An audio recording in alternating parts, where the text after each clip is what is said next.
Hello everyone, कैसे आप सभी। आई होप सभी अच्छे होंगे। अभी बजे हैं 8 और 8 बजे मतलब ये होता है करंट अफेयर की क्लास आती है तो मैं उसी से पढ़ना स्टार्ट करती हूँ। उससे पहले बनाई एक कॉफ़ी।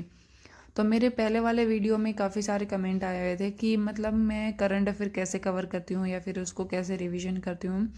तो वीडियो के लास्ट तक बने रहिए तो मैं सारा उसके बारे में बताऊँगी, मैं कैसे कवर करती हूँ, मेरे कैसे नोट्स बने और कैसी मेरी PDF वगैरह मैं उनको मैनेज करती हूँ।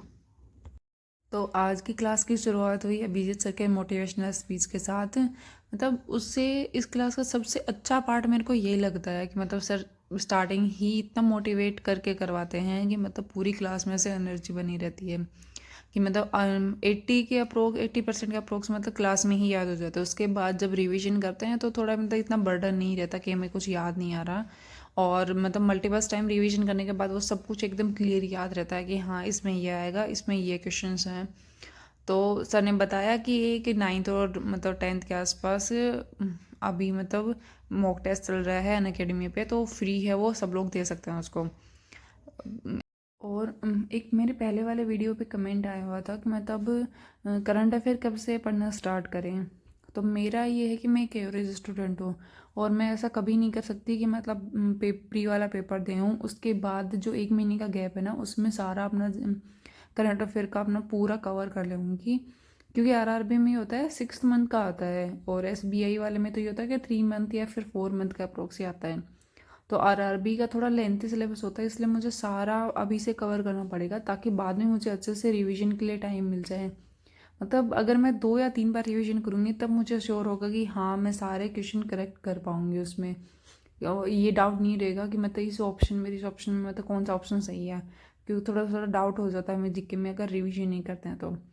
और फिर शाम को आया था मतलब SBI PO का रिजल्ट। मैंने सोचा नहीं था कि भाई SBI PO इतना जल्दी रिजल्ट आ जाएगा। और इसमें मेरे 37.50 मार्क्स आए हैं। जनरल की कट ऑफ गई है हमारे 61.75 जनरल की कट ऑफ गई है।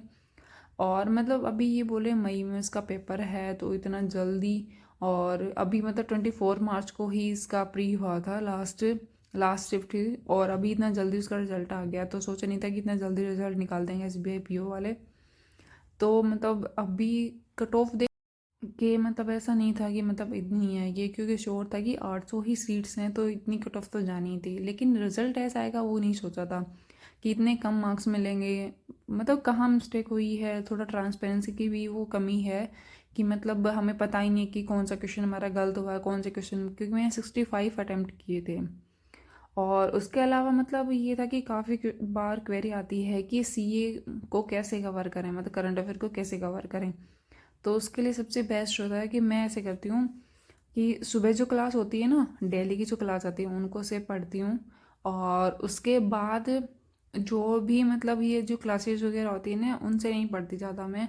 जो PDF होती है ना उनको वो करवा लेती हूँ, प्रिंट करवा लेती हूँ और उन्हीं से रिविजन करती हूँ। उसमें भी ये नहीं कि जो क्लास की जो PDF है ना उसको निकलवाती हूँ। सर क्या करते हैं, हमें शॉर्ट नोट्स प्रोवाइड करवाते हैं मतलब टेलीग्राम चैनल पे, और उसी से मैं क्या करती हूँ वो निकलवा लेती हूँ। और थोड़ा सा मतलब इजी हो जाती है वो चीज़ की, मतलब हमें जो मेन मेन चीज़ है ना वो ही सर प्रोवाइड करवाते हैं शॉर्ट नोट्स में, तो इतना बर्डन नहीं होता उस चीज़ को रिवीजन करना। और उसके बाद होता है कि जो शाम की जो क्लास होती है ना उसमें सर MCQs करवाते हैं, उससे हम उसका रिवीजन हो जाता है कि हाँ हम क्वेश्चन अटेम्प्ट कर पा रहे हैं नहीं कर पा रहे हैं। उसके अलावा संडे को जब भी मुझे टाइम मिलता है, क्योंकि संडे को सब लोग फ्री होते हैं तो इतने काम का बर्डन नहीं होता। तो उस दिन जो पहले के जो है ना, जैसे अभी मैं अप्रैल चल रहा है तो जनवरी मंथ का रिविज़न कर रही हूँ।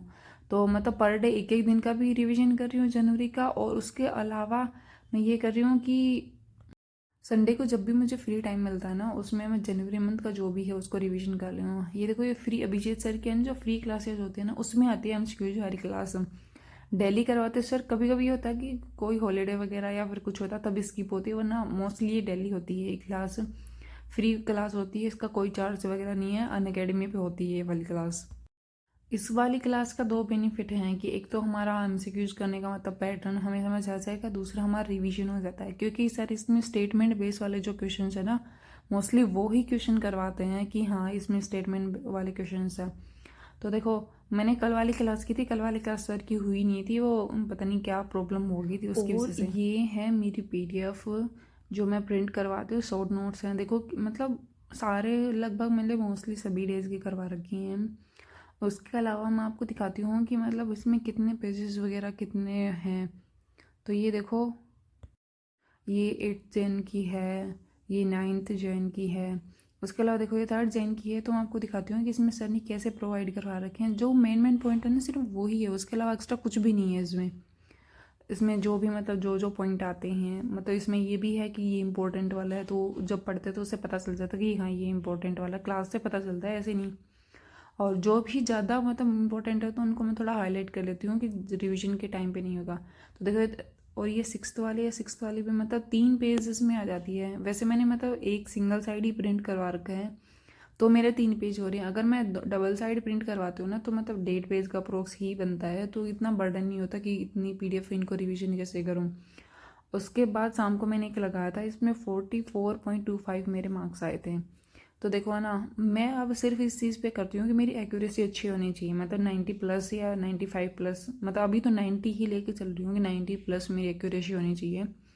उसके बाद जैसे जैसे पेपर आएगा तो मैं 95+ ही अपनी एक्यूरेसी पे ध्यान रखूँगी, क्योंकि हमेशा एक्यूरेसी की वजह से ही मेरा होता है कि मेरे नॉर्मलाइजेशन में पता नहीं अच्छे इसी वजह से मार्क्स नहीं मिलते। और जो रीजनिंग वाला सेक्शन है ना, उसमें मेरा एक तो सिलोक्स वाले 4 क्वेश्चन मैंने अटेम्प्ट नहीं किए, क्योंकि जो लास्ट वाला मॉक था उसमें मेरे 2 क्वेश्चन गलत हो गए थे। मैंने सोचा कि इसकी क्लास दोबारा देखूँगी फिर करूँगी। उसके अलावा सीरीज वाला एक मेरा क्वेश्चन गलत हो गया, और एक मेरा पजल का एक क्वेश्चन था वो मेरा गलत होता है। वो तो थोड़ा रीडिंग की वजह से ही गलत हो गया, और सीरीज वाला भी रीडिंग की वजह से ही गलत हुआ। पजल मैंने सही बना ली थी। उसके अलावा एक मैंने ब्लड रिलेशन वाली पजल नहीं की, और दूसरी मैंने एक थी सर्किल वाली पजल थी, उसमें 6 मेंबर थे, वो वाली पजल नहीं की। और मैथ्स में एक 2 DI थी, स्टार्टिंग में ही दोनों DI थी, मतलब उसमें डाटा थोड़ा ऐसे दे रखा था कि हाँ बहुत मतलब ऐसे मतलब समझ नहीं आ रहा था मुझे। और जो दूसरी वाले DI थी ना, वो मैंने स्टार्ट की, लेकिन मैंने ध्यान नहीं दिया कि इसमें देखो ये कस्टमर यानी कि एवरेज वैल्यू दे रखी थी। तो मैं सीधा ही मतलब इसे पढ़ना स्टार्ट कर दिया। मैंने सोचा ये कस्टमर की वैल्यू दे रखी है, तो मैंने फर्स्ट क्वेश्चन किया और वो मेरा गलत हो गया। फिर मैंने दोबारा देखा कि हाँ इसमें एवरेज वैल्यू दे रखी है, तो फिर मैंने सोचा कि पूरा डाटा दोबारा निकालना पड़ेगा, तो मैंने इसको स्किप कर दिया। उसके बाद मैंने सिंप्लीफिकेशन की है, सीरीज वाले क्वेश्चन किए। सीरीज वाले में एक क्वेश्चन मेरे से बना नहीं और एक मेरा गलत हो गया। और अर्थमेटिक के क्वेश्चन मतलब टाइम नहीं बचा था, तो अर्थमेटिक के मतलब 1 या 2 क्वेश्चन ही किए थे, बाकी मैं अटैम्प्ट नहीं कर पाई थी। तो मतलब आपकी प्रिपरेशन कैसे चल रही है, कमेंट करके ज़रूर बताना। Thank you.